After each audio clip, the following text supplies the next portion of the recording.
হাজার বছর ভাই একটু পিছনে আছেন, আপনি ঢুকেইতে আছেন আস্তে আস্তে। কি সমস্যা? আপনার লেন্সে ঢুকতে আছেন, লেন্সে ঢুকতে না? তোমরা এবার ফ্রেম রাখো না কেন? কি এভাবে রাখেন?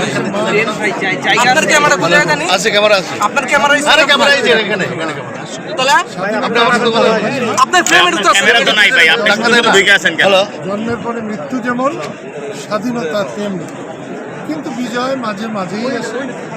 একটা বিরাট কিছু তার মধ্য দিয়ে বিজয়ের অর্জন হয় এবং 24 সালের জুলাই অগস্টে সত্যি একটা জাতির একটা ঐতিহাসিক বিজয় এসেছে।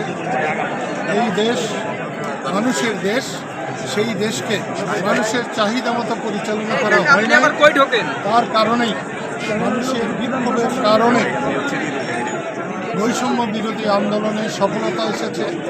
আমি সেই সফলতাকে অভিনন্দন জানাই, ধন্যবাদ জানাই, আন্তরিকভাবে তাদের শুভকামনা।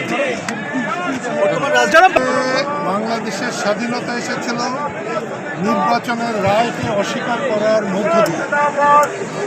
বাংলাদেশের মানুষ ভোট দেওয়ার জন্যে বাংলাদেশ বানিয়েছে। সেটা বারে বারে ভুলণ্ঠিত হয়েছে, ব্যাহত হয়েছে এবং 24-এর বৈষম্য বিরোধী আন্দোলনের সফলতা এই দেশের মানুষের অসন্তুষ্টি বহিঃপ্রকাশ এবং খুব তাড়াতাড়ি মানুষের ইচ্ছার মধ্যে সময়ের মধ্যে নির্বাচন না হলে, নির্বাচনে না গেলে মানুষ বিক্ষুব্ধ হবে।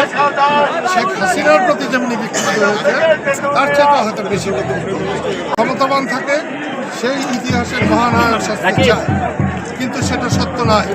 অতীতকে ভুলে গেলে বর্তমান যেমন নিপতিত হবে, ভবিষ্যৎ অন্ধকার। মূল্য দিতে হবে, শহীদদের মূল্য দিতে হবে, স্বাধীনতার নেতৃবৃন্দকে মূল্য দিতে হবে।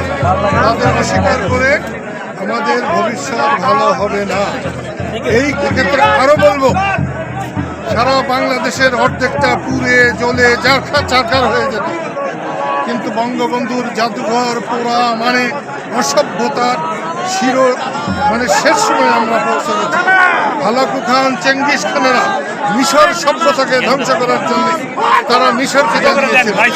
ঠিক তেমনি বঙ্গবন্ধু জাদুঘর পোড়া সবচেয়ে বড় অন্যায় হয়েছে এবং যারা